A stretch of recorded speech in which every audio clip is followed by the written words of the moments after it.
right, welcome to another episode of Ran Out of Talent. I'm your host, Joe Zer Jr., and with me is my co-host, Zach Donathan. How's it going tonight, Zach? Uh, Pretty good. How about yourself, Joe? I'm still sharing stuff, but it's been going all right. You know, been out racing. Well, this weekend was the first weekend we really haven't raced. I've been wrenching on a lot of stuff, but yeah, race last weekend and the weekend before. We never stop. How's it been going with you?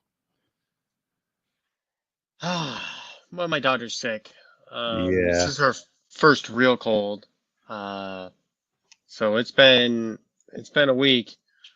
But she's doing better. She's getting over it now. She doesn't have a fever anymore. that's good. Um, I bought another X-ray so I can go asphalt racing. Sweet. It'll probably end up being the second car. I'll have to switch electronics. I don't have enough electronics for both, but Good. I'll see how it goes. Yeah. Awesome. All right. We already have Darlington RC Raceway checking in. Oh, So, hey Anthony. so last week I went to Dollar Hobbies weekend event. Um, it was the Icebreaker. It was a lot of fun. I was very skeptical of the no sauce thing at first, but that new carpet, and when you don't sauce and when nobody's saucing and all of it dries up, it works extremely well. But if there's sauce on the carpet, you have to sauce. You have to wait for it to dry. Hmm. If that Okay. makes sense. Are you guys using a pin tire? Yes. Okay. Yeah, I can see that. Kind of like off-road style. Where it grooves up. Yeah. And that was a true like rubbered up groove instead of Hmm. like a sauce groove. It was really nice. I don't know. I don't know if you ever come to these realizations, but I came to this realization and I saw it in Joe 3 as well. Um, we might have to quit Dirt Oval. Yeah. Um, Ooh, wait, hold on. Can you say that again? I don't want to. I really like Dirt Oval. Dirt Oval's a lot of fun, but I might have to quit because my consistency hurt so bad. You know, Yeah, for your race. yeah, my average fast lap was around what it would normally be and all that stuff. I had one acceptable run that was above 93% efficiency. I was at like Efficiency. 96. Got to pump up those numbers. Carpet off road, especially that track. Holy crap, man. There was Yep. one really hard jump that, well, I should say it was really hard if you went for it. And, you know, I made Joe 3 lay it up, but I went for it. It's one of those things. Um, by Okay, the so by the end of the weekend, you did get the reaction time. If you were or weren't going to make the jump, you could last second lay it up and be okay. But I noticed it's a funny thing. So your average qualifier for oval racing is 30 laps or 2 minutes and 15 seconds, whatever they want to do. Um, my consistency went down the toilet after that point. It went from like really good, and you can watch a graph just turn into a heartbeat monitor. after like 3 minutes, Two and a half. Yeah. that's not good, Joe. No. So, and then I'm watching Joe 3 do it. And then it's like, same thing. I'm like, I wonder if it's because, well, Joe 3 has the potential to adapt and overcome. I'm an old man. I'm going to have to pick one thing, I think. Yeah, stop making excuses. That's what you need to pick. Well, yeah, it is. And I practiced all day Friday. And we didn't start racing till 1 on Saturday. Well, I practiced a good amount Saturday, but I found a broken gearbox on my wheeler.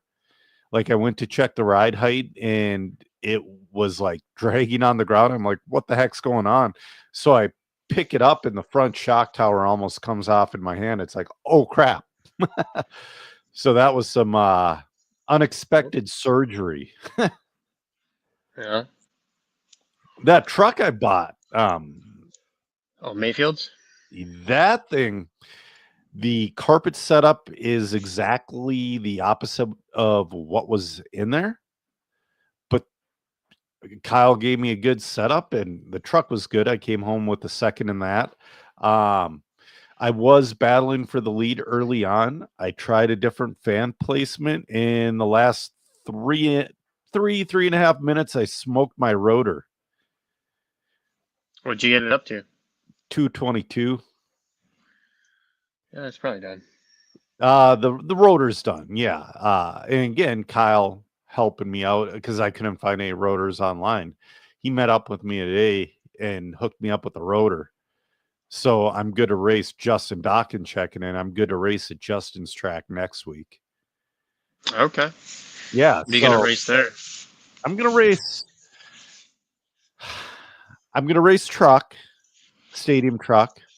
I haven't decided whether or not I'm gonna race 4-wheel or 2-wheel. That's a tough one. Okay. I can't, like, I was able to do 3 classes at the Icebreaker because I think there are like 16 heats or something like that. But That's a lot. Yeah, it is. Jeff saying you don't run motors. Are you even trying? Well, apparently not. I don't know. I'm gonna bring all my cars and I'm gonna make a decision when I get there. Is that I'm gonna your drive. internet or mine, Joe? Huh? Are you there? Oh, okay. It must have been mine. Yeah, now I am. Yeah. Sorry. Jeremiah's wondering what the size of Southern is. It's, I would say, it's a smaller track. Think 8 or 9 second lap times. It's a grinder. It's a lot of fun. Joe 3 and well, all the Joes, my dad and my kid and me, we all go down for their events. It's a lot of fun. Except for when he puts a landmine of dots, but yeah, we all got to drive on the same thing. You know what I mean? Actually, I think it's fun if they're done right. And it's like a rhythm section. But then when you try to go over them too fast, oh, that's the thing. You go over them too fast one time, and it works out really well, and then you spend the whole day trying to chase that. It doesn't work again. Nope. Yeah. Those 8 and 9 second lap tracks make you really good drivers, though. Yeah. Well, Jeff is saying oval is a 4-minute dyno pull. That's carpet off road. Carpet oval. Dirt oval is between 2 minutes and 15 seconds and 3.5 minutes if you make the A. And it's definitely not a dyno pull because you have slippage. On carpet oval, it's a dyno pull, but yeah. Yeah, but not dirt oval. No. So what do you want to get into? A lot has happened. No, Jeff, it's not even 4. We haven't been off, or we've been off for a week and a half. And last time we had a guest, which we love having guests, but we ain't getting any of the notes. Should we get in? Well, let's do the easy stuff first. So let's talk about this Reedy servo. Oh, the Reedy servo. Well, I went on the team page and it is not a large scale servo because on their Instagram, I don't have it up because I'm not signed in on Instagram on this computer for some reason. But on Reedy's Instagram, they had a drawing of what looked to be a large scale servo. But then I go to Rick Howard on the team page. I'm like, hey, what's the servo? It's a new A-scale servo coming. And it's like, well, I thought it was weird that you would be coming out with a large-scale servo, but you guys also came out with the drone motor out of nowhere. And Rick Howard goes, yeah, that thing took me by surprise as well. He didn't even know there was a drone motor coming. It's just boom, pops up. I mean, yeah, I've I'm not been gonna waiting say for that. a I've been waiting for like a drone from Element Okay, because I see that would that. that would fit right along with that line, That would. That would. or maybe another sub genre of team associated. Maybe they come out with the drone brand. Okay. Yeah, I can see that for sure. Maybe, but yeah, but it's definitely not what Matt's saying. You do realize your co-host is no royalty now, right? Oh, no. I think he Oh no. mistyped that. Oh Hold no. on. Hold on. Let me Oh wait, go. you Let me are fix this. okay. Yep, I got to hear about this. All right. So we didn't talk about, Joe, before I get into this too much, we should have planned this a little bit better. We should We have should- gotten some blonde wigs. Oh man, as a bald man, I have been Uh, green with envy all week. so I feel like, could you put, while I get this ready, could you pull up the two pictures that I sent you? The one from X-Ray and then the one from Automatics. Yeah, let me pull up my Facebook. That is not. I'm working on it. Yeah, I think the winner is when they put Brian Eider's face on that guy. It's slowly working. It's just old Come on. people. I need a new laptop, is what I need. It's old people trying to use computers. No, this laptop is from 2016. Okay. Don't be getting so defensive now, Joe. I am. It's showing your age. All Anyway, right. I hope this is. I can't tell if this is good or not. So, it'll be. all right. There you go. So you're royalty now. I am officially. So what race did you win this at? I am the king of the road. King of the Road. That was So the race. okay, awesome. I mean, My I favorite love race of that. the year. Yep. So it's kind of like a Reedy style race. I'm not gonna wear this forever, but maybe for a little bit. Just to have Matt enjoy himself. Yeah. So the race is kind of a Reedy style format where every time you go onto the track, it counts for points. You do a seeding round, you do qualifiers, and then you do a main, and they all count towards your overall points. And Yep. not every class is eligible. There's certain classes that are eligible, like this year, Mod TC, I think Stock 12 scale, Stock Touring, USVTA, maybe GT12.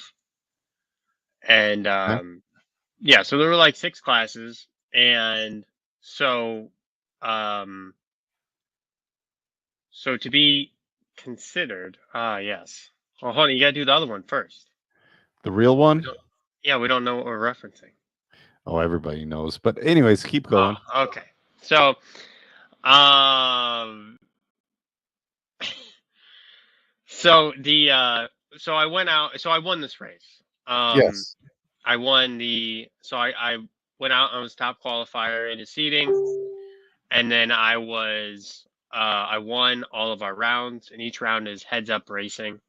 So, on the tone, you start, and it's a random I love sort heads in the heat where you start. So if it doesn't matter that I was the top seed, I think the first heat I started like fourth, up. Okay. and then the second heat I want to say I started fifth, and maybe the third heat I started third. It was just kind of a random, whatever happened, and so you have to pass these other guys, and there were very competent drivers there. There were a few that didn't show up that are normally pretty good as well, like Brian Bussey and Brad Johnson weren't there this year. But the locals, Tim and Phil, are super fast mod guys, and we had some of the Fort Wayne guys come over, and they're getting pretty good at mod now. especially Mark. Mark's really stepping up, and next year he's going to be a real threat. Okay. And so I end up going in the main, and that's where your qualifying does count. So I was TQ, so I started on the pole, and then you still have to, still win the main. And so we go into the points for King of the Road, and just like the last 3 years, it's come down to a multi-way tie where we have to use a tiebreaker to determine the winner. Okay. So there were 3 other gentlemen this year that have, yeah, that's the original guy. Thank you, Martin, for this glorious hairstyle. I always wondered what would happen if I had hair, and I think that It would would be look it. like that. Yeah. I think I now know. We can do that. We'll set up a GoFundMe, and you can get hair implants or something. Oops. Well, what I would No have money. to do, I believe it or not, I have researched it. I would go to Turkey. Oh, all right. Yep. Anyway, sorry. So, so this year it was the three-way tie was between Chuck Lonergan. Yep. If you don't know Chuck, he's a living legend in RC. Quite frankly, he may be the fastest, oldest gentleman alive. I think Chuck's like 70, Okay. and he's doing it still. That's good. He's like, I don't know if he podiums anymore at national level races, but if he's not podium, he's in the top 5. That's awesome. So there's hope for all of us. Yep. And another gentleman, Todd Bigelow in stock TC, Chuck with 12 scale, and so so it came down to a 3-way tie because we all top seeded, we all won each of our heats, and we all won our mains. Mm-hmm. And so the tiebreaker is consistency in the main. So I think Todd had like a 98.0% consistency. Whoa. Chuck had a 98.3, and I had a 98.9. Wow. So Yeah, I won by that much. That is awesome. I love that. I love when people do different things at races. It's awesome. So This will end where your king addresses the peasants, such as Matt told you this. Matt says, just remember, he got his crown first. Well, somebody has to decapitate the king to get the crown, so. Correct. Felt like he gives it up. So last week, there's a couple big races. We'll get into the Roar Nationals. Do you want to? Let's get to the controversy first, because I'm like, whoa, what happened? And then Saturday morning on the way to the track, I spent like 30 minutes on the phone with Keenan, getting all sides of all the stories. Okay.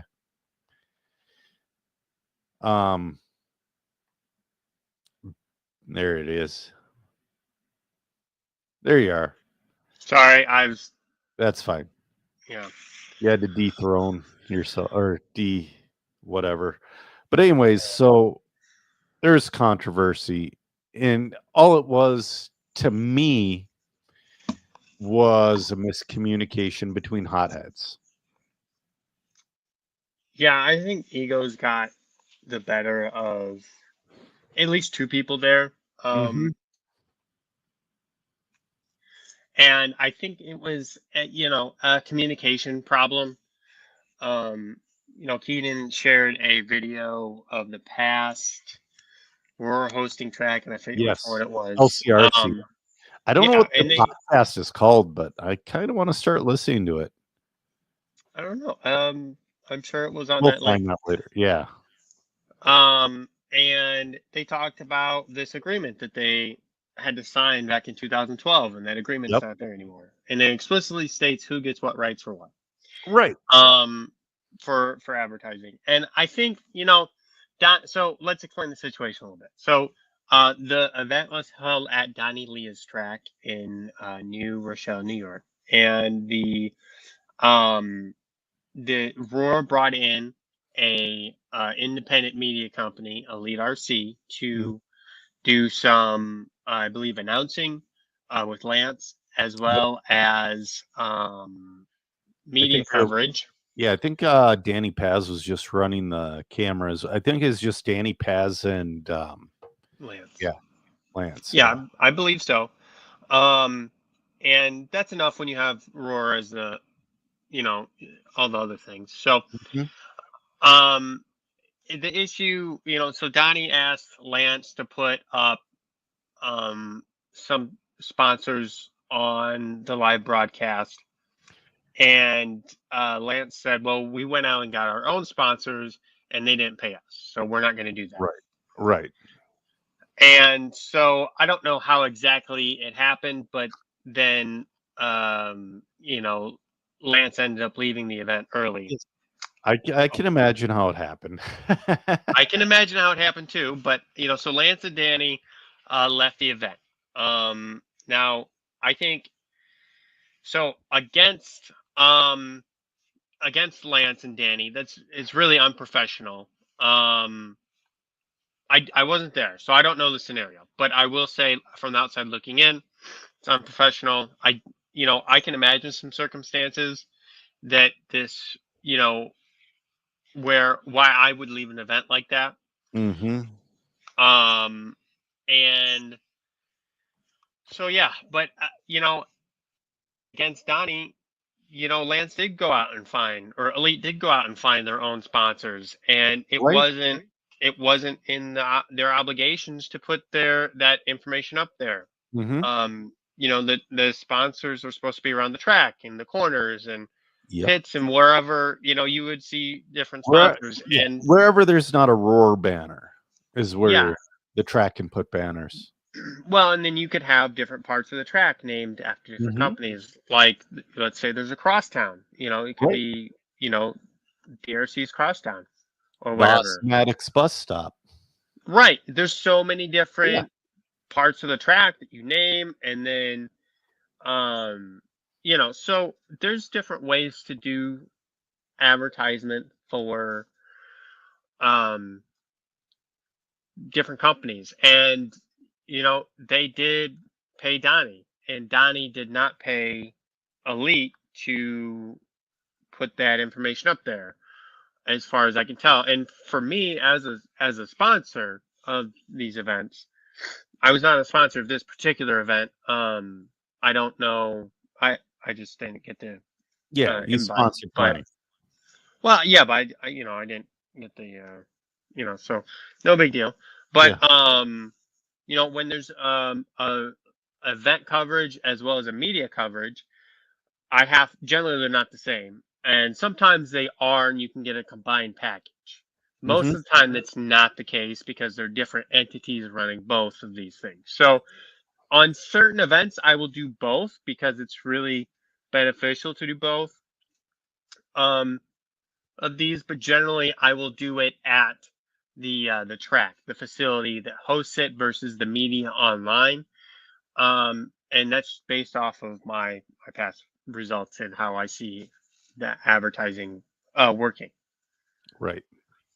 So Well, the way I look at it, Bill Collins is saying Hump Day Happy Hour is a LCRC podcast. I'm going to have to check that one out. So there are, there's too much gray. So when Lance and Danny Paz were paid what they were paid, they were only paid $2,000, which is nothing.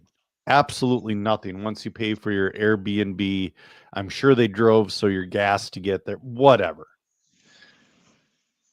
Common sense says that the sponsorship overlay is Elite RCs. But it wasn't exactly clear when he went to the event. I guess he tried getting a hold of Clayton a couple of times and was unable to. Um, So, miscommunication, problem number one right there. Problem number two is, I think it was Friday. when Donnie Leah comes up to Lance. Not Thursday when they get in, but Friday. Says, here are the sponsor overlays. And Lance is like, what? You know, and then the hothead stuff started. Now, I believe it still says this in the contract. If I were Roar president, first off, I would have made him cool down and find a compromise. Second, when you sign the contract to have a Roar national event, and this is going to be semantics, but it's for real.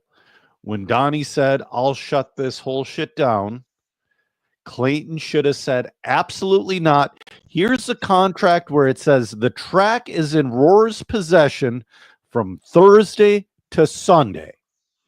That track was not Donnie Leah's last week. It was Roar's. That's one big thing that was missed. Oh, you're going to shut it down? You're going to have a big flipping lawsuit, buddy. You're not shutting anything down. This is Roar's event. This is Roar's track for the weekend, period. Then, when they calmed down, well, when Donnie calmed down, he did apologize about the situation, was willing to work something out. EA, I heard, was the voice of reason behind this whole thing, which blows my flipping mind, but good for him. Lance was just fuming and resigned his position at Roar, and he goes, I'm done, and drives away. Now, that leaves a black eye on Elite RC, which sucks. Because now, when they are hired for an event, they know they have it in them that if something goes wrong, they're just going to get up and walk away. You know, you need to compromise. You need to sit and have a discussion. I mean, if they didn't even talk about it for X amount of time, then, I mean, literally the coverage just dropped at like 7:00 on a Friday. I mean, come on. Middle of the race, really. Yeah, literally the middle of the race. It was wrong on every single side. And I do have 2 points to bring up. Okay. So I think the easy point to talk about is the money. So, and now, well, you know what? I think we should talk about the social media first because that's my second point and where we got this money from. So, I think that there are times and places to use social media, and to air your grievances is not one of them. Oh, I used to do it all the time. I look like the biggest douchebag back in the day before you met me. Now I'm only a medium douchebag. Anyway, so, I mean, I think, companies dropping drivers. Yeah. Drivers dropping companies. I think that's probably okay. That's a press release type of thing. But conversations that probably should be had in private, on the phone, in a message, preferably in person, so you can get the context of what's going on, how people are reacting, what's, all this fun stuff that we all deal with in text-based communication doesn't provide us. So, I really think that's not good for any of the sides that posted on social media. And I understand why they did that, but I think it would have been better to do a video of it and be like, hey, we had these issues and this is why we left. Yep. Or on Donnie's side, explain his scenario and right. And I agree with you, Joe, that it was Roar's track, and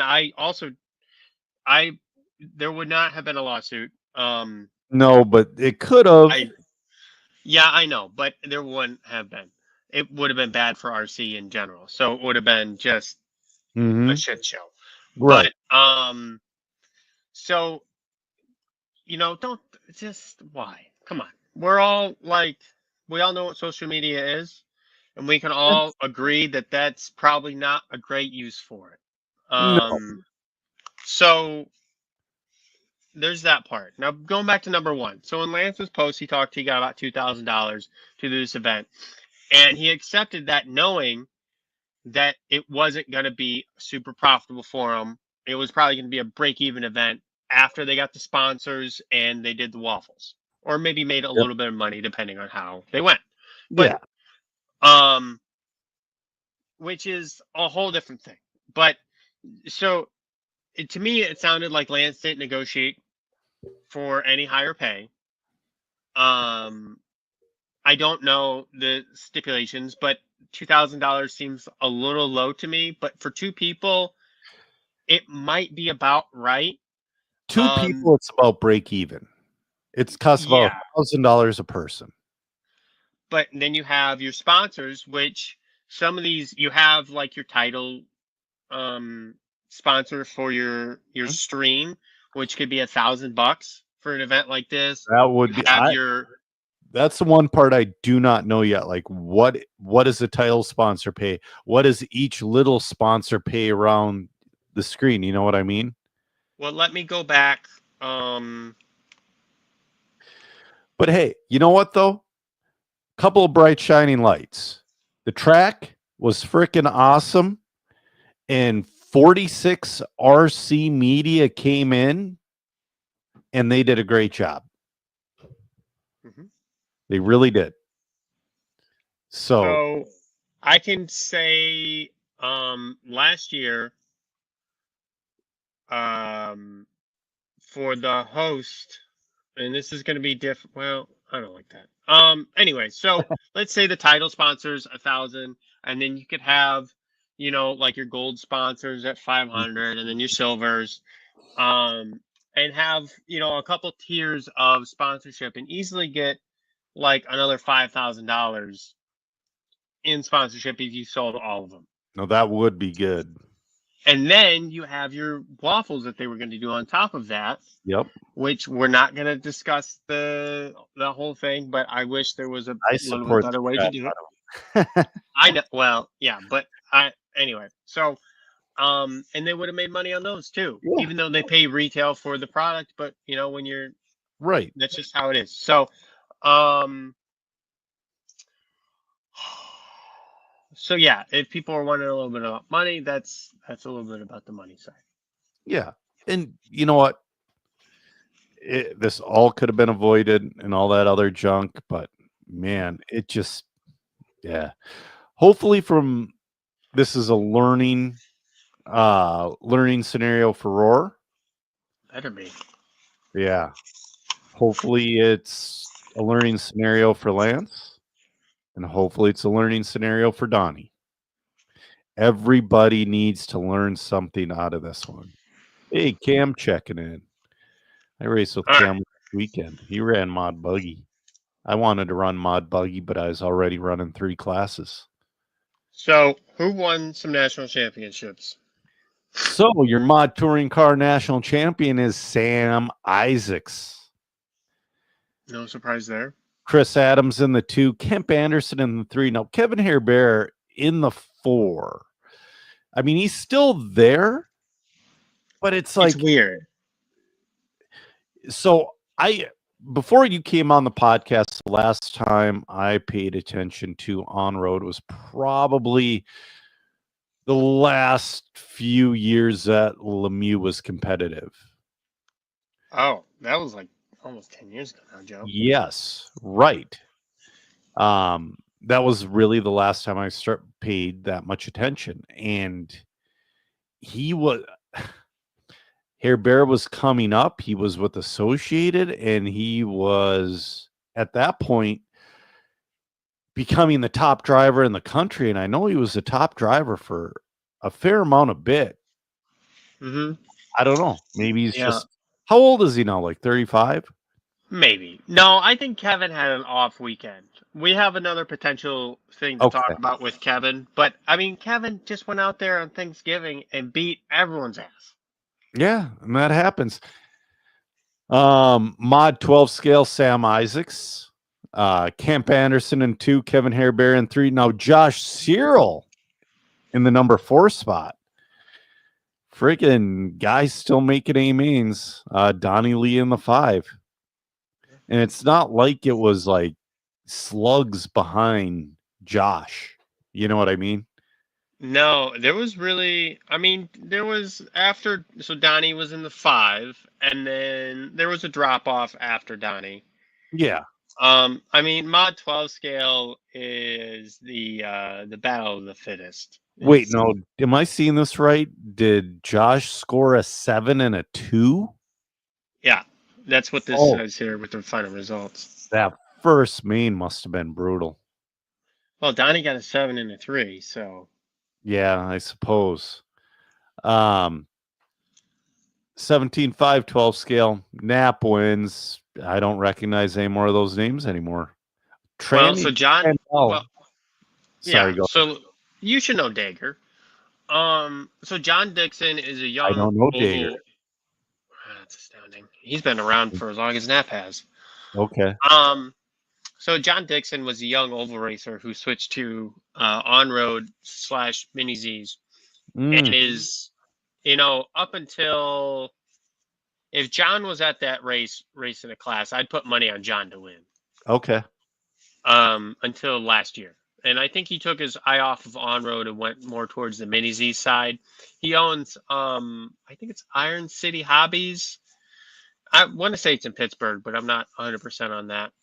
Okay. He is, John had a reputation for a long time, and he is becoming, from what I understand now, a well-respected young man, or even a man, if you will. John's probably, in his young 20s. Early 20s there. But Fabio, really great competitive 12 scale racer. There's some other guys down the way that, I think either had a bad weekend or is just starting to get a little old. Well, that's what I'm seeing. Taking their eye off. 12 scale. Yeah. We'll throw out Durla in there just for the hell of it. Durla is solid in the B main for normal. He was in the D, C. 18. Oh, yeah. Josh Cyril was in the B. So was Yari Teskila. I like Yari. He's an interesting guy. Yeah, no. Yari, dude, I've told you stories on here about when Yari used to live in Minnesota. Oh. And I used to run his 12 scale that he made. Mm-hmm. It was just, and when I was running a CRC car and I was having a conversation with him, he sent me graphite plates like here, and it solved every single problem I had with that car. So, yeah. And then with, so let's keep going because we're going to be here forever. If not, 13-5 12 scale, you got Donnie Leo winning that. John Dixon. And Cody Burke. I don't know who Cody is. He did well in 17-5 too. Well, that's good. It's good to see new faces. And then you have your super stock touring car, which is now 21-5. Yeah. You got Craig, G, Anderson, Kooning up there in as well. He wasn't too far behind. He wasn't too far behind. He wasn't 4 seconds. That's not that much. Yeah. He wasn't I mean, he made the A in 13-5 12 scale, but he's not where he normally is. Yeah. I tell you who else also not normally where he is, Brad Johnson. He barely made the B main. He's over here in 17. And off-road racer Jeff Stakowitz sending it last in the B main, but still B main, that's pretty good. I don't he raced somebody probably just gave him a car for the weekend and said, here, wheel this. Probably. Yeah. Jeremiah saying saw Seth did good in a race last week. Yeah, we're going to talk about that next. And then we'll just finish up here with the last major class being, well, I guess you can keep going if you want to, but 25-5 stock touring. Aiden winning that, young man from Texas. Did pretty good in super stock. I have to say so with the way Roar does it, you can run super stock and mod, but you can't run stock and mod. So that was some of this discrepancy in the talent, because you have some of these guys running mod, like Craig Xavier, who would normally run stock and super stock, but he Yep. ran mod. Um, and then you have young guys like Andrew Ellis, Drew's son, coming up. Yep. He's doing pretty good now. He wheels a mod TC pretty good, I think. And then you have some other guys that are new in here, and some veterans like Andy Brooks taking home the number 2. Yep. He does pretty good. Yeah. And one final note here. So the mod TC ended up with 31 drivers, That's really good. and super stock had 37, Yep. I being mean, the largest class. that's very good. Well, I thought the largest was 13.5 12 scale with like 39. Oh, wasn't? Yeah. But You are correct. You are correct. regardless, 31 mod touring cars is Pretty good. so usually you barely have enough to fill an A. It's growing. I know More it's growing. popular. Yeah. Like 2 years ago, it was probably barely existent. Yeah, Maybe it's 3. a lot. You have people like me Yeah. promoting it, and I'm not saying like I'm responsible for anything, but I think you have like a bunch of people like me, like 10, 12 guys like me that say, hey, like, I have a lot of fun running mod TC. Once you get over the learning curve, you break off. It's the same with tires and bodies, and I don't have to buy motor batteries all the time. So it's a lot Yeah. more fun. And in that aspect, and you know what? When I pull full throttle, man, it's a good time. I know exactly what you mean. Mod anything when you're going down that straightaway is so fun. Mm-hmm. Um, yeah, I don't know when I'm gonna do it, but I'm gonna get a 40 plus 2-wheel mod buggy going for sure. Hey, Roach checking in. We're gonna be seeing Roach at the Vintage Clash. I'm excited for that. Um, I would show both of you the list of the people who are doing. I'm gonna be interviewing in the booth, but it probably wouldn't matter to either one of you guys. But Sorry, bro, we're old. I'm Or young. fanboying out. I'm fanboying out over it. I really am.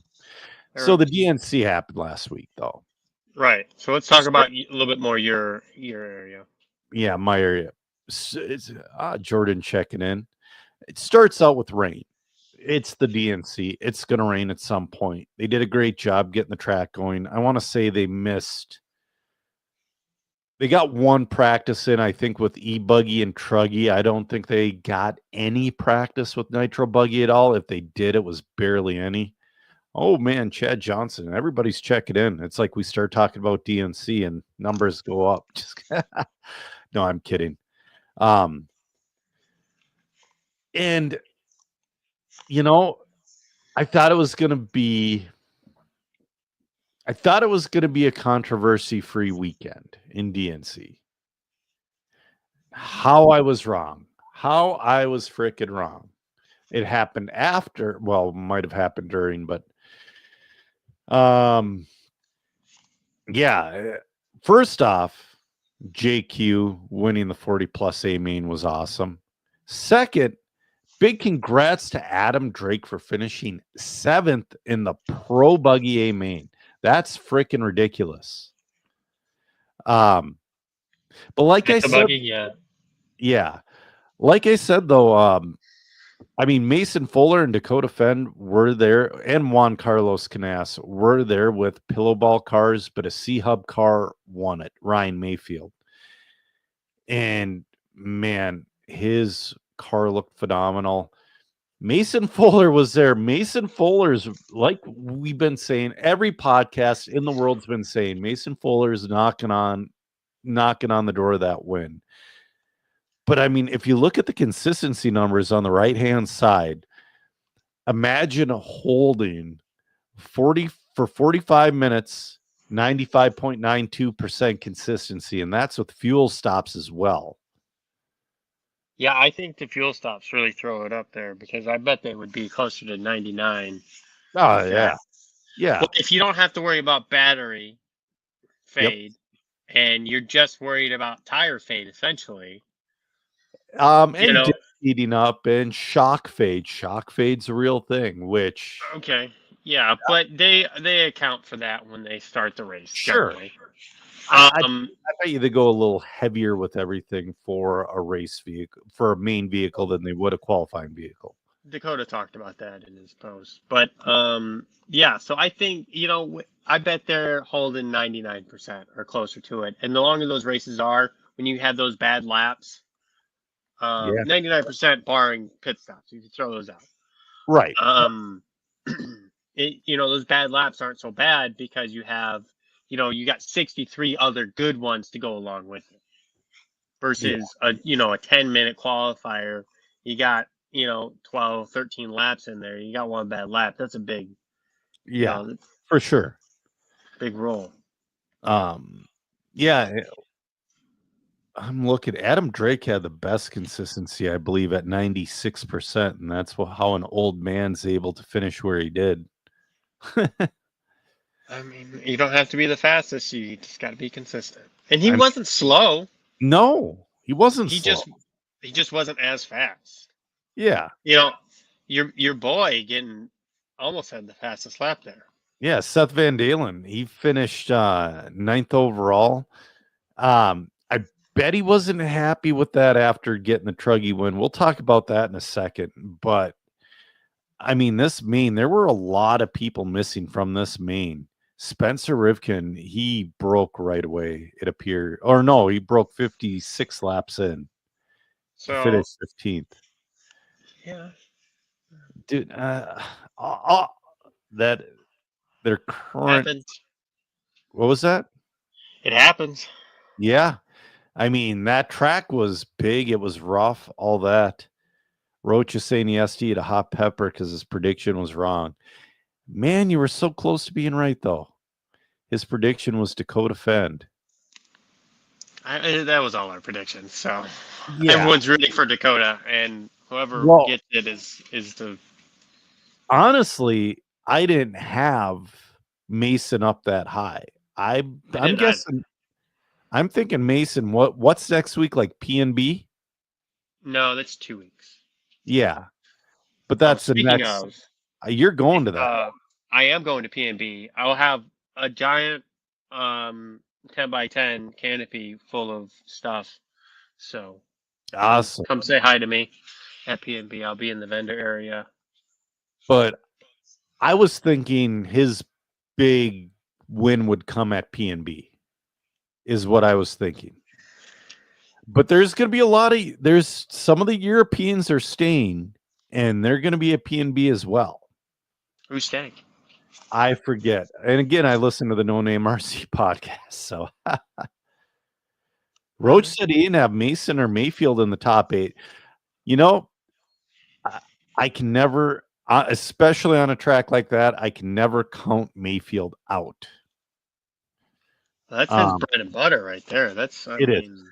Him, Pav, Tebow, those guys grew up on those tracks. When you look at the World's track, okay, I understand why Cav wasn't sniffing anywhere near the finals. Or Mayfield, I mean, Mayfield. I understand why Mayfield wasn't sniffing the finals. That is not his deal. Yeah, it still sucks, though. It sucks, I know. But, yeah, World's coming to U.S. in 2026. Because we all want to see, podium top 3 for USA. It'd be cool to have a Mason, a Dakota, and a Mayfield. Wouldn't that be wild if that was like Mason's first big win would be the 2026 Worlds? It'd be ridiculous. That would be. I'll tell you. That would be. I'll tell you who's going to win it, though. All right. I'm going to say it now. Oh, God. It's not going to. No. It's going to be Jared Wiggins. He has more time on that track than any other top driver. He knows exactly what that track is going to do at all times. He's going to podium the Nationals, and he's going to win the Worlds. I I'll give you a podium at nationals. I think he makes the main at worlds, and that's a big accomplishment. Yeah. Yeah, Roach. I think We know they're going to Thornhill because they're going to Thornhill because people forget Jared lived in Texas for quite a while. So sorry, go ahead. I no, I interrupt. mean that's okay. So I think Jared knowing about the track is really going to help him, and he runs for Techno, right? Yes. And what tire? Is it JC? Great concepts. Yeah. So the JC guys are all going to be hooked up. Assuming the guys from Techno are going to play it cool and let him do that, because I mean, quite a few of the Techno guys are on JC rubber, but then you have like Dakota, you have I think Spencer, um, you know, uh, Fuller, Canas, guys from Yeah. other manufacturers, chassis manufacturers that also run for JC, that they're going to be looking to Wiggins for this, um, this advice on what the track's going to be doing. Yeah. So Like they are, but like I said, I'm calling it now. He pulls one out one that he's not supposed to pull out every once in a while, and this is going to be one of them. all right, what I will spicy pepper challenge you. He does not. So, what was your prediction for Wiggins? Wiggins is going to podium at nationals and win the worlds. All right, I will You would bet think you you. would think I would guess the opposite, win the nationals and podium at the worlds. But I think he's gonna. I think he's got one or two more little things to probably figure out and iron out. Now, you also forget last time nationals were at Thornhill, Adam Drake won that, and what was that, 2019? It was something like that. So, I mean, I'll give you Wiggins get the podium at nationals. yeah, I say he makes the show in um at the worlds, but not a podium. So my so do you want to take the challenge? I don't. I Keenan says no. Keenan disagrees as well. Oh man. Hey, I'm going out on the limb here. And yeah, the way it grooves up to, I don't know. I'm not second guessing myself. I refuse to. How a spicy jalapeno? I don't The eat like I don't peppers. either, dude. So it's Yeah. a jalapeno. It's not that bad. No, I'll do something warmer. Okay. All Oh, right. You Keenan you says picked the Ripken pepper. has won the two. So Keenan's RC historian. What was the last one Drake won? I thought it was a Thornhill. Anyways, while we're waiting on that, we'll go through the 1A scale nitro truck main. Seth Van Dalen comes home with the win after starting P8. Ryan Mayfield right neck to 6/10 between Van Dalen and Mayfield. Heckert in the 3, a lap back, and then Dakota Fenn, Lutz, Tebow. Tebow, man, it's disappointing he wasn't 4th because the Techno trucks are just that good. They really Talking are. about nitro trucking. Yes. Yes. Keenan saying he won in 2013, and I'm saying he won. There's got to be. Is there Aurora Nationals I like don't a think so. past Arcade. champion deal? I don't I think so. swear he won ridiculously recent, like within the past 6-7 years. And then it's like, how? I do remember the Thornhill where Spencer won because Ryan Cavalieri was leading 20 to 25 minutes of that one with an S Works. And then his car kind of went flat and numb. Cavalieri finished second and Spencer won. I remember that. So Cavs S Works year is when Spencer won. So anyways, huge congrats to Seth Van Dalen and Ryan Mayfield and Mason Fuller and all those guys. You know, Hmm. just ridiculous driving on all of them.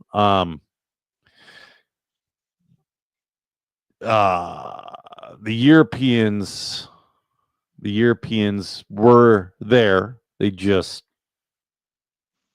couldn't finish the mains and couldn't get it going. And I mean, honestly, I don't think you could say that really about like JC3 was pretty close, yeah, like that's four true. seconds, That's true.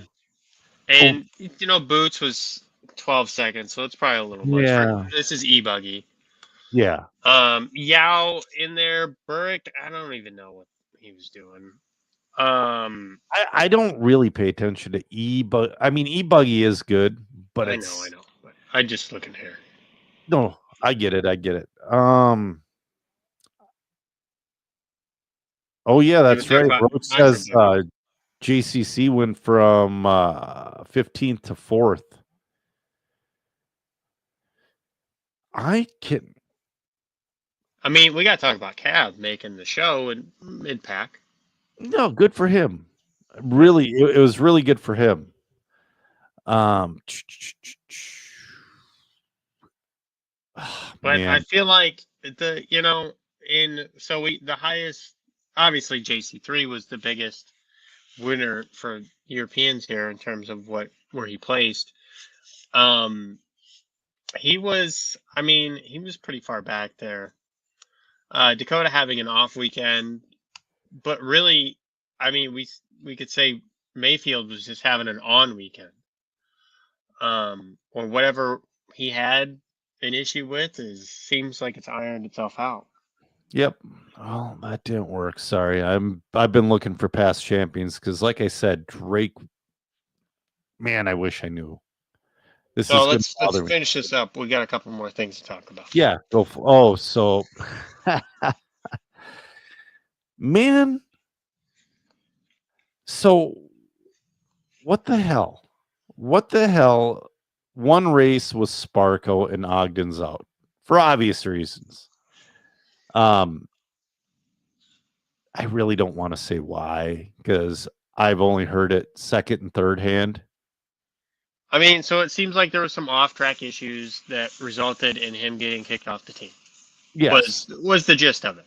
yes, Um, and according to Sparko's press release, it had nothing to do with him drinking, which we all that know Cole's was a party boy. weird. Yeah, Yeah, but I feel like if you're Sparko, you got to throw that out there. Like, hey, we know Cole drinks off the track. So does Mayfield. Although right. Cole probably gets a little bit more crazy than those other guys, but still. So that wasn't apparently part of the problem. And so you have one driver out at Sparko. So Cole, that was kind of his last hurrah. It seemed like I don't know where he's gonna go now He got or the what boot. he's For gonna what do. I'm hearing, he got the boot for. It's his last. So I don't Uh, think. I mean, I think he's probably done pro racing. yeah, absolutely. I mean, he could do WIRC or go down that hole, or he could go a gamma or whatever. But Ugh. I don't. Um, so I was reading things wrong. If he really did call the team manager a certain thing, and if it's confirmed, I mean, I don't see him driving professionally anywhere ever again. Yeah, that's true. So I mean, when let's say he goes to Agama next and he says, Agama, hey, you're going to pay me to do this. And then Agama's going to call up the team manager and be like, hey, No, they what already know. happened? I guarantee they Okay, already know. that's fine. Yeah. And then they're going to be like, well, no, we're not going to Yeah. do that if that's what you really did. Yes. Um, and so, and I can't blame him for not wanting to do that. And if No. that's really the reason that Cole got kicked off the team, then yeah, you know what? You probably don't deserve to drive. No. If you're gonna act that way, that's not Correct. appropriate. I mean, it's an unfortunate waste of talent. It really is. He's been wasting his talent for 10 years. Keenan found it. It was a 2013 Nats at Mike's Golf Hobbies in Austin. I knew, you know what? I'm 2013 was yesterday, Keenan. It really was. Oh There's, man. don't read Uh that on here. Don't do that. that's such a bummer on Roach's comment. Yeah. God, that sucks. That sucks. Uh-huh. It's terrible. I Um, mean, that's what there's people like that out there though. So, there and are, that's how it went, and that's just do better. Like we yeah, all can do better, but yeah, really, like we can really all do better in that. really. So then, shortly after, no name saying Lee Setzer and it's Sparko, I'm like, how is that even possible? How is it Yeah. possible? Because Lee's with Associated. Then shortly after, Lee announced his departure from Team Associated. Well, it seems like there's a giant shit show happening at Team Associated. So, Well, and Lee is also very hot-headed. well, I imagine Lee would probably be at P&B. Um, I'm looking on his social media here. He hasn't announced who he's running for yet. But No. he did say it. So it's not only Team Associated; it's also Reedy. So he needs an electronic sponsor now too. Yes. Yes. But No. I feel like That would be interesting. I he wonder goes who's. Exalt. Yeah, I could see that. Who else would they be? I don't know. I don't know. And Exalt's trying to get off the ground with the Coyote, maybe. maybe. I mean, I think Exalt has Seth Van Dalen. I don't know. Fuller, both Oh yeah, Fullers. Fullers. That's right. Yeah. They have all the former Trinity drivers. It feels like at least a good Yeah, chunk of them. yeah. I've been seeing their current stock motors. Change the subject, but is it's fairly quick. I don't. Their newest one. I don't know. I see some people do well with it. Yeah. And on road right now, Kevin's stuff isn't really relevant. There's a couple people running it. I Yeah. don't know really what's going on with it over there. Off road, I hear it's doing good, Yeah. but that's kind of where I think Kevin tried to design the motor to run well at. Yeah. I don't know that to be the case. I'm not trying to put words in his mouth, but that's kind of where it seems based off of who's winning what. Yeah. I really just hope he man, I I hope because right now it feels like, I run Reedy stuff. It's okay for off road. It's okay. Plenty fast for Holmberg, I'll tell you that much. But you don't see too many guys running it in the on road except for Howard and those guys. Howard runs mod, so Yeah, exactly. I Uh, think I think for mod it's fine. yeah, Or it's, absolutely. So, anyways, yeah, Lee's saying when I have a bad day and yell at somebody, I drop the C bomb. yeah, but that's like a cuss word. It's not like It is. It is. Don saying he ran a 25.5 Team Exultant VTA and it did very well. And that's great to hear. It really is. Yeah, we'll see what happens with Lee. Kind of makes me wonder if Lee's done with 10 scale now. Because I know he was in and out of it here and there. So, well, just he could do Schumacher. Maybe he does the thing Mayfield's doing for a while, and just focuses on 8 scale, helps to we see Lee yeah, step into a bigger role at where he heads to, maybe Sparko. yeah, If that is the case, and really try to promote that. There's several brands that have 8 scale buggies that aren't doing all that great in the US, X-Ray included. yeah, Um, so I don't know. yeah, yeah. Oh, Jeremiah's saying Keith Mix was running Exalta in a sprint. Exalt's doing pretty good in oval as well. Um, got a couple more things. Should we go Losey or Mugen? Let's do Losey first because I feel like that's a snoozer. It Roach is saying he thinks temper's boiled over considering they're finishing at DNC. I could totally see that. Yeah. So this was interesting. And I'm kind of happy about this, kind of not. It's a cool way to get people into sprint car. It really is. I hope they don't have the same issue they do with the NASCARs. What is that? You can't get them. They're like Oh yeah. it's been like you gotta buy them on the black market or something. You gotta go talk to some guy on Craigslist about buying a Losi NASCAR because they didn't make enough, and then they're switching sponsorship now for the paint Oh, schemes, and then so they're waiting again, and you're just shooting yourself in the foot repeatedly.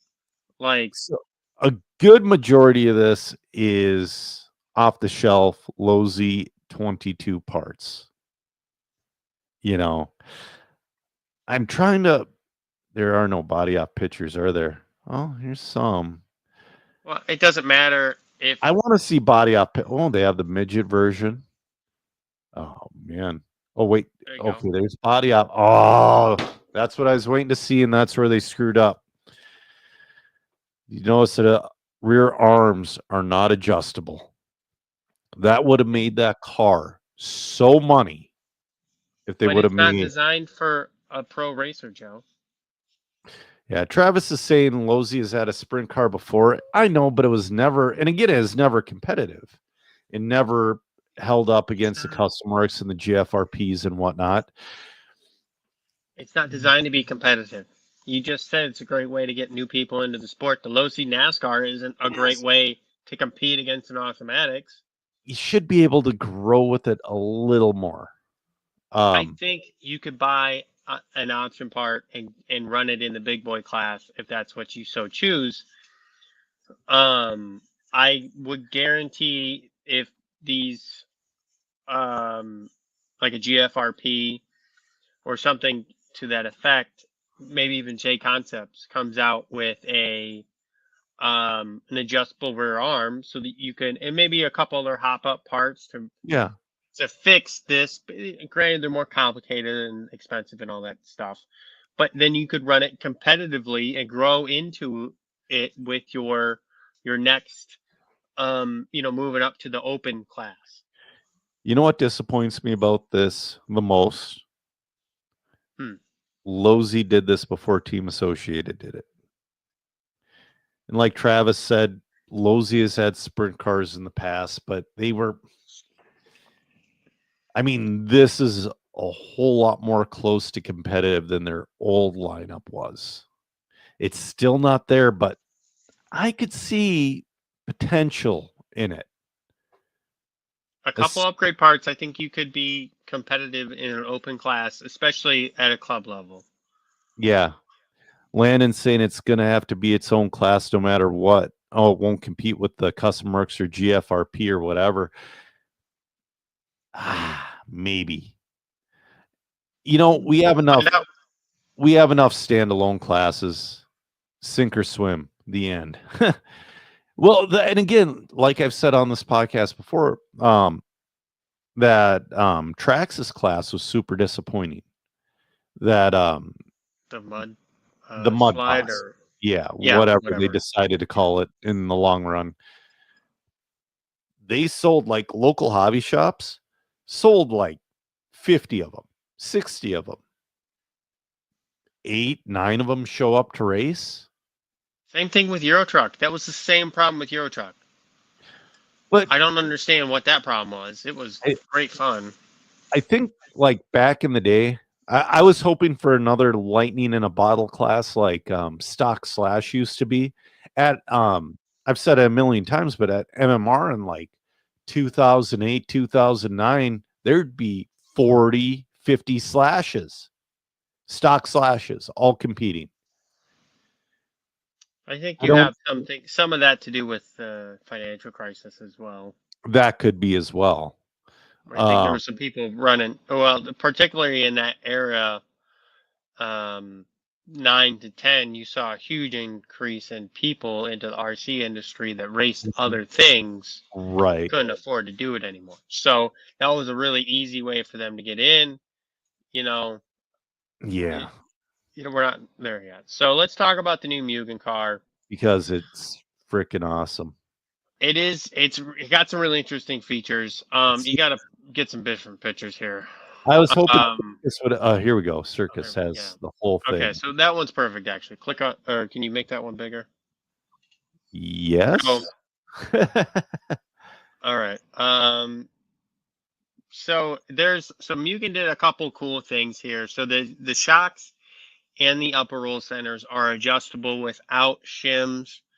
I don't know how they did the shocks is pretty easy to do without shims. It's just set screw and then you lock it in place. The upper roll center, if there's no key to it and it's just 2 or 3 screws holding a clamp against a flat piece, that's going to move, that's going to change. It's also without a key, it's going to be really hard to line up. So like your eccentrics and your bulkhead, those are keyed in, so you can see when they're lopsided or whatever, and that way they're both the same left to right. Which if you got one cam this way, one cam this way, it's gonna obviously not be very efficient. So I'm not entirely sure about the upper roll center change. We see them going to the next iteration with most other things on the car. The hub being one of those. It's kind of the new generation of hub. You either have the automatic style, which has got the steering plate on the top. You have the X-ray style steering plate on the bottom, and now we have the Mugen style steering plate in the middle. A little bit different. I don't know if there's any benefit to any of them, as long as it doesn't bend and clears the shocks. That's really all it is. So another unique thing on this car is the top deck. So the motor mount is actually like this. Okay, let me find obviously I'm exaggerated there, but the top decks are angled out towards the bulkheads, which is really interesting. You can see it right there in that middle picture, Joe. Oh, the middle one?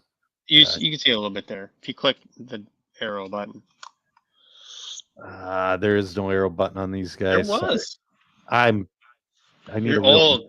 Right there. Right. Yeah, I am. Okay, so you can see the arrows? Christ. All right. So anyway, you can see that the top decks are like that. I don't know what that's going to do, but that's really interesting. Yeah, I think it's really interesting. The other thing that they did that was innovative is the rear assembly. So if you could go and find the picture. Hold on. Oh, okay. Why this is semantics, but why are the rear axles different than the front axles? How do you mean? Different what? Different material. The rears are probably aluminum because they don't go through as much stress. So you can run aluminum in the front if you have a not locked front axle. So like you're running 15K in the front diff. Yep, you're great. But if you got a spool or a locked axle, you gotta you need the steel or something crazy strong because you're gonna bend stuff. So not this picture. We need the picture of the rear or the underside. I'm working on it. I don't know if Circus has it.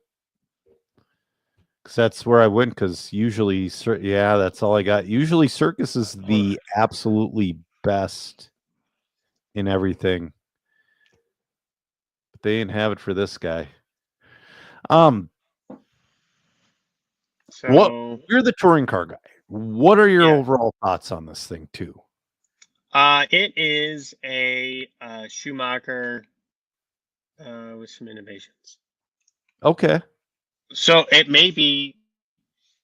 The problem is it's a little bit link Joe on Facebook. What was that? So yeah, if you go to Mugensucky's Facebook, you can do that, or if you go yeah. So I think that's really good. Um, they're playing it a little bit safe with some of these things, but I can understand the problem. There's also a lot of really innovative things on here that are unknowns. You know, the slanted top decks, that's interesting. The upper Mhm. camber link roll center position, that's a cool feature. It's not going to provide any performance advantages over shims. The rear assembly, I'm worried about the strength of it. You know, with the how everything's attached, it looks like the rear body mount that also doubles as a rear arm mount holder. Okay. Um, so if you get rear-ended hard enough, does that break and then you're done? Like, I'm not sure I like that feature. It could be fine, and it could be not a Huh. problem at all. Well, it's not on the Mugen site. I just sent you the link. I freaking there it is. Okay. There it is. Yep. Dude, Facebook on this thing takes, and again, what I need to do is just run a cable to my gaming PC and stop using this crappy laptop. Killing me, Smalls. I know, man. So I am worried that the Schumacher Mi10 is going to do exactly what Mugen did before. So, Yep. you know, right now the hot car on the market is probably the SP1 from Ryan Maker and the Schumacher Mi9. I Now, we both know that they have new cars coming at some point, yep. just like X-Ray has a new car coming in the fall. Yep. The problem is we don't know when it's going to come. So, um, Oh, so dude. with it, Wow. Sorry to interrupt, but they time saved that freaking chassis. That is an ugly finish. yes, So a time saver is, a fancy conveyor belt sander. And it looks like they use like 80 grit. it's. I bet the production version looks better. Okay. This is probably a pre-production version, but Gotcha. they should have. I don't know. Done. I don't know. Well, it absolutely is a pre-production version. So I'll hold on, show right you here. in a second. Okay, right here. So yeah. So next to the rear diff, you got 3 screws. Yep. One in the center ish, and then 2 Oh, to the left and right. Those 2 to the left and right yep. are your arm mount screws that Okay. hold the arms on. So if you get rear-ended and somebody hits that rear body post and breaks that off, well, that So the body posts are connected to the arm mounts, is what you're saying. mhm. That's going to be a little bit of an issue. It's interesting. It could be a non-problem at all, but it Yeah. could also be a really big problem. Hey, I have to use the restroom, so you guys talk about whatever. So, anyways, what I was going to say is how I know this is also probably a pre-production photo. It's hard to see. Let me find another good picture of the servo because they used hardware just laying around. I don't crash. Well, Roach, I like that idea of don't crash, but we all don't have 98.9% efficiency like Zach Donathan. So anyway, how it's pre-production is there's a regular button head M3 at the top of that servo mount, and there's an actual servo mount screw at the bottom. Um, yeah, Rick says if somebody smashes your rear end, you really can't help that. That is also very true. I don't know, man. I mean, I really I want to see it on. I'm not the type of person to be a guinea pig for this situation. So, This, yeah, Roach, that's really the problem. It's not that you're crashing. It's that people like to hit you from behind, or, maybe you tap a board and you get close, to somebody following, and, or mod TC, you get Bruno'd. Stuff happens. There ain't a yeah, bumper big enough for that one. I don't know how you're gonna fix that. yeah. I wonder. I should read the description. What is that chassis made out of? It should be 7075, but it's 1.0. Something interesting that they did as well. They're not releasing a carbon version at all. They're doing a 1.5 aluminum. I Okay. would suspect they're doing a 2 mil aluminum as well. I wish X-Ray would do this for their carpet kits. Mm-hmm. Um, The stainless thing. Do you think that might have been a 1 or 2 time thing only? for which brand? Just touring car in general, Osmatics, but touring car in No. general. Um, there's so Schumacher has a steel chassis, Mm-hmm. looks to be stainless. Um, I don't know if they're going to release it or not. That's a normal thing for Schumacher, apparently. Oh yeah, Yeah, there you can see the outdrives in the rear are aluminum, yeah, and the ones in the front are steel. yep. So while you're in the bathroom, I was saying this has I to be heard. okay. Gotcha. So anyway, yeah, it's interesting. I wish Ryan Greening still raced, former co-host of this podcast, because he was always down to try stuff like this. I mean, I think Jacob Cruz is our best in the U.S. that runs, your teammate, runs for this brand Mhm. over here. Um, he he did really well at the Worlds with this pre-product or prototype car, I guess. Yeah. I think he either has a pre-production or a production version at the moment. He's tested with. He's posted this last weekend. Jacob's always silly fast.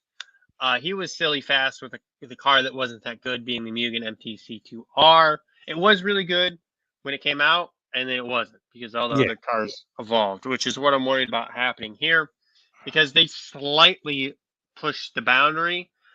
Is somebody else going to come through and, push it even further, like um, X-Ray did in 2022 Yep. with their car?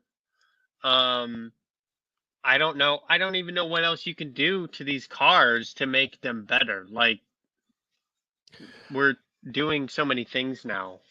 I think it's going to be a war between between the regular shock cars like Mugen and Schumacher and X-Ray, and then you're going to have your weird whatever the dampener disc like Infinity, and then you're going to have your RC Maker, and then one will rule them So all. Infinity has regular shocks. It's going to look probably similar to this or a Schumacher, or an X-Ray, if I would have to guess. Um, and the Ryan Maker car is interesting. You also have cars like the Iris that Yep. came and is now going. That made a big splash for a little bit. The Awesomatics, it seems like based off of, and this is maybe a little biased based because of the track that they were at. Um, it seems like at least Sam has found something with that car Okay. that is working now. Now you do have Simon Lauder winning the Worlds at stock. He was also the only driver doing well on a carbon chassis there, so Mhm. he's a hell of a driver because he bumped up to mod now and was P6 in mod behind Lucas Urbane and Mark Reinhard. Wow. So So I haven't another question for you. How long do you think it will be until Infinity's competitive? They are competitive now. So I think Bruno going out there and getting a second is competitive. It's competitive for your average person, but he got second at the TTI, TITC. but he got crushed. First week, real week on the car in those conditions. I don't think you could say he got crushed. He got beat. Well, I mean, he didn't. I mean, everybody else got crushed as well. Don't get me Yeah. wrong. So, but it's still not a production car, so we don't know if they're still like with the TC8, for example. When I talked Mhm. to when I talked to Kyle at Worlds, he said that he was really happy with the majority of the car and just switching the sway bar mounts from bushings to bearings. I'm still waiting for that damn thing. We are too. So, um, I, it's really hard to say if they were happy with how the car worked. It's still being a prototype. Maybe they tried some stuff that wasn't good that they thought was good, or maybe it was good on the tracks they were testing, but not good there. And so that's why, like, X-Ray has 1,200 different compositions of parts and different variations of things and Sure. whatnot. All the springs, just like Associated, because they work for different things, and you got to figure out how things work for your track or whatever Yep. track you're going to race on. So I don't know that it was that, but I would say that this time next year, Infinity has a competent car in the hands of the avid racers if they get it out by September. Okay. I got you. I got you. So 6 months after they release it, I say that it's competent in the average racer's hand. Now the issue becomes part support and um, just general support in the U.S., just like Schumacher struggles with, Mugen Yep. struggles with. Um, there's only two Destiny. You could name a plethora of touring cars that don't get supported in the U.S., and there's really only two brands that do, and that's X-Ray and Awesomatics. So I would say it's kind of hard to do that. So you got to really build up that support around that, and you need a team of drivers. You need Yeah. you need a top driver to help out the mid-tier drivers. You need your mid-tier drivers to help out the local drivers, and you need parts. You got to have parts somewhere. You can't just have a team. You got to have parts in the hands of shops around the country, so you Right. can just go get some. Yeah. Oh, Jeremiah's talking about the MRO buggy. They have a big name designer behind it now. I forget who it was, but I think you brought it up as well. Yeah. That's a different world though. Another thing, man, So we got to get wrapping this up, Joe. yeah, we got to wrap this up. So I it's think we have one thing left to talk about. do we? We What's we do have some shipping problems to discuss. Oh, yes. So I'll bring this up. So I'm a part of a lot of good bad feedback groups, as well as a few other that Mhm. let businesses post about um uh their products. Yeah. So on Facebook, for example, and so on there I see that the new RC10 four-wheel drive kits is finally arriving to people's um homes, and it's showing up in this box that's like 3 foot by a foot by a foot. And It's way too inside big. is like 18 inches by 6 by 12. Mhm. So you could fit like 3 4 kits in this box Yeah. that they're shipping in it. And so the one picture I saw was that size box, one kit inside, and then one like measly sheet of construction paper packing material in there. Now, Right. I don't know about you, Joe, but I ship a lot of stuff. I used to do shit like I've done everything at my work, shipping included, for 2 years, so I know how to ship heavy metal parts. Right. So imagine you send a heavy metal part in a box that's oversized. Yeah. You gotta stuff it full. You have to stuff it full of paper and bubble wrap. You really Yeah. do. So first, you got to pick the right size box because Yep. one, you're paying excess shipping as the shipper for no reason. If Yeah. you're putting it in a giant box like that, Right. it's added weight. A lot of the times you get over, a couple pounds, and that price really starts to come up on the Mhm. shipping costs. Big time. So it sure seems like Associated didn't plan on the kit size box that they needed to ship it. So I imagine they have some set sizes of boxes. Whoa. And if you have something that ginormous, generally it's supported inside. So when you stack stuff, excuse me, it doesn't get destroyed. So, and then, I couldn't so I couldn't find I couldn't either. but I found a clean, and I'll show you the box size right here. Sorry. Um Here's the deal too. These are vintage release kits. Well, this is Re-release. re-release, and this one kind of pisses me off because it steps all over Eustace Moore. This was not a team associated car. This was a Well, you MI. can, I mean, it was a team associated car, but as a MIP conversion. well, you know who's going to be at the Vintage Clash? Eustace. Right. He So, he's on my interview list. all right. I have a big So list of guys to interview. But look at how big that box is. I think that's a small box compared to the one I saw. Yeah. You could still fit 2 kits in there. Easy. But now here's the And deal. These are vintage guys, and a lot of these guys don't plan on taking these out of the box. right. They plan on just putting them on their shelves and what have you. And well, the box is wrecked. The whole thing's wrecked. You can't say, well, the components in the kit are no, that's not why people buy these. So, I mean, bad on Associated for doing that.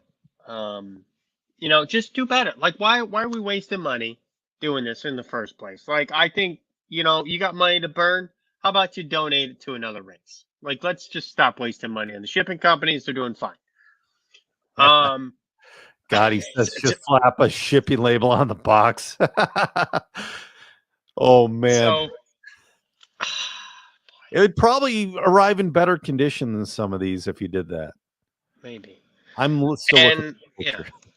Keep so going. I'm disappointed in seeing stuff like this. It's not like this is their first kit that they shipped out.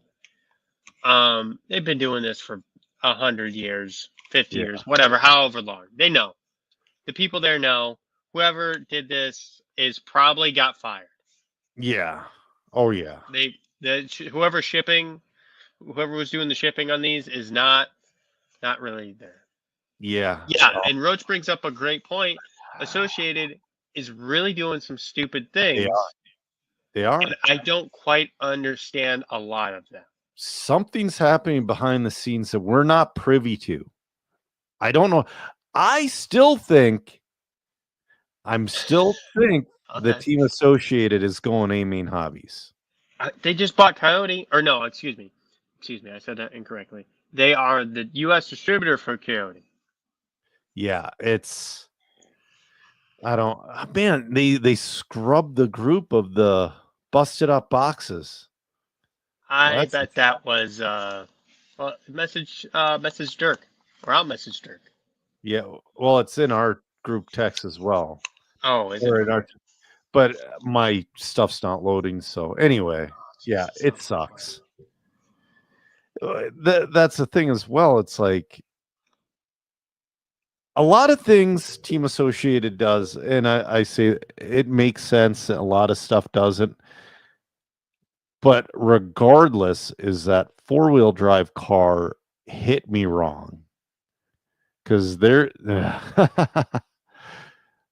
you're stepping over toes now. You're taking liberties that they weren't yours to take. So Okay. this is a screenshot I sent you. Let me I'm sending remove. it on Messenger. So. Okay, you're sending on Messenger. Got it. So I heard it. Now I gotta scroll all the way back down in the chat. There we go. All right. Let me bring that up. For some reason, it's So sorry. What? Oh, there you go. Yeah. Sorry if you didn't want that posted, Steven, but here it is. So that's a screenshot that was sent to me that From I sent to you. yeah, You might have sent it to me, but so yeah, you can. I know it's not. You can't really zoom in, but that box is ginormous. yeah. Oh, Roach says what hit me wrong was them calling out Ignite as not the real deal. No kidding. And what also hit me wrong as well is them pursuing legal action against Fan RC, Yeah. who kept I the think. but Yeah. you know, that's another topic for another time. It seems like they're still fluffing some numbers here. Mm-hmm. Absolutely. And I think it's like it seems like it's about to crumble or something's happening that's going to be it's going to be interesting. It feels wrong. It almost feels like TLR.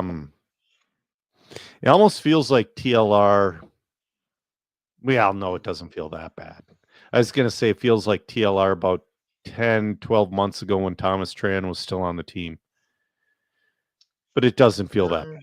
It doesn't feel that bad, but it feels something, you know. Yeah. It doesn't feel I think exactly right. I think them not saying anything is really the problem. If Mm-hmm. they would come out and be like, "Hey, this is some of the things we're working on. This is why we're working on them," then that's Right. okay. But like, there's not. That's what's happening. They're just like doing stuff and acting goofy. Right, as Roach says. They are acting goofy. All right, man. We got to end this thing. Yeah. So I'm Joser Jr., and with me was my co-host Zach Donathan, and we have ran out of talent. Have a good night, guys.